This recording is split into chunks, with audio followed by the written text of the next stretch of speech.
اور رب کے بندے کو لازم ہے کہ ان باتوں پہ عمل کرے۔ نبی نے کہا جاگ کر گزارنا ہے، تو اس کا مطلب یہ نہیں کہ ہم کو ٹہل کر گزارنا ہے، دکانوں میں، مکانوں میں، سڑکوں پر، راستوں پر بیٹھ کر سیر و تفریح کر کے، گفتگو کر کے گزارنے ہیں، نہیں، بلکہ ورد و وظائف میں، نعتوں کی محفلوں میں، بیانوں کی محفلوں میں، دین کی باتوں پر اور ذکر و اذکار، نمازیں، عبادتیں، ان تمام چیزوں میں گزارنے ہیں، ورنہ تو رات یوں ہی ہمیشہ اکثر و بیشتر گزارتے رہتے ہیں۔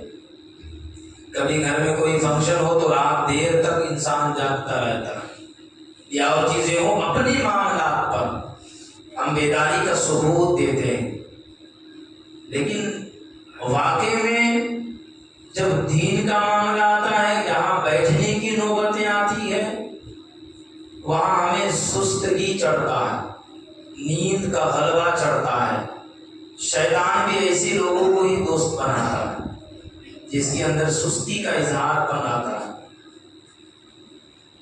آج الحمدللہ میں چاہتا ہوں کہ یہ جو شب برات کی شب ہے، اللہ تبارک و تعالیٰ نے یہ رات جو ہمیں میسر عطا کیا ہے، تو آخر اس رات میں ہمیں کیا کرنا چاہیے؟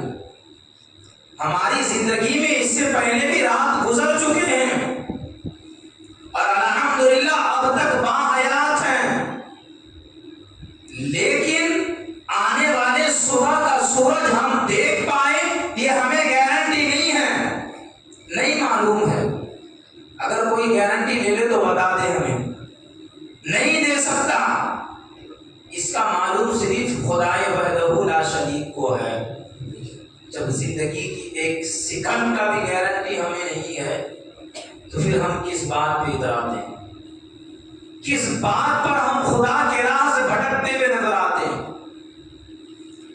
ہر سال اب تک جو زندگی گزری ہے، الحمدللہ ہم نے شب برات کی رات کو پایا ہے، ان راتوں کو ہم نے بیانوں اور دین کی باتیں سنا ہے، عبادتیں کی ہے اگر اللہ کی توفیق ہوئی ہے تو، لیکن کیا ہماری زندگی میں تبدیلیاں آئی ہے؟ کیا ہماری زندگی روزمرہ کی زندگیوں سے بدلتی ہوئی نظر آئی؟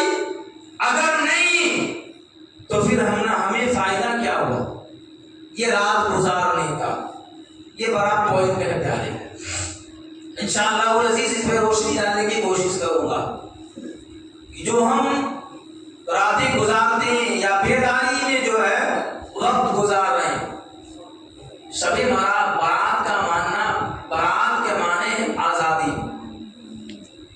آزادی مل جانا، نجات مل جانا، چھٹکارا مل جانا، کن چیزوں سے؟ کن چیزوں سے؟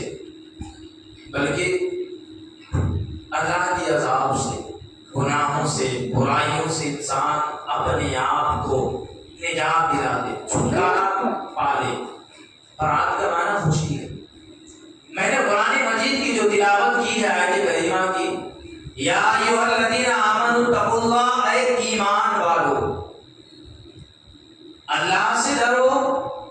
کیسے ڈرنا ہے؟ جیسے ڈرنے کا حکم ہے، یعنی جیسے ڈرنے کا حق ہے اس حق کو پہنچو، اس حق کو ادا کرو۔ اب انسان قانون کو توڑے گا تو ظاہر سی بات ہے تو سزائیں ہو سکتی دنیا کے معاملات پر، تو انسان اس میں احتیاط کے ساتھ وہ لمحہ گزارتا ہے کہ ہم سے جو ہے ان چیزوں سے جو رکاوٹیں دی گئی گورنمنٹ کی طرف سے تو ہمیں اس سے پرہیز کرنا ہے، اگر نہیں کریں گے تو ظاہر سی بات ہے سزائیں دینے کے لیے آپ تیار ہو۔ رب کا بھی قانون ہے، رب کے قانون کی سزائیں اس انداز کی ہیں کہ اگر بندہ رب کو منا لے، اس طریقے سے گریا گزاری کر کے، تڑپ کے، رو کے، بلبلا کے، گناہوں سے تمام بیزارگی کر کے اگر رب مان گیا تو پھر اس کی زندگی کامیاب۔ اگر نہیں منا سکا زندگی میں تو نہ اس کی دنیا کامیاب ہے نہ آخرت کامیاب ہے.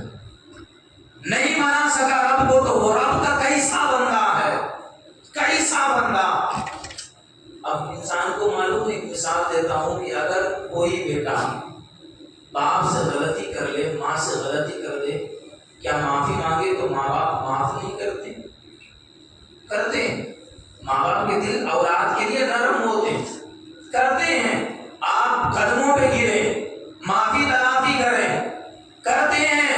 لیکن اگر نہ کرے تو وہ اولاد کیسا جو اپنے ماں باپ کے دل کو نہ بگاڑ سکا, معافی نہ مانگ سکا.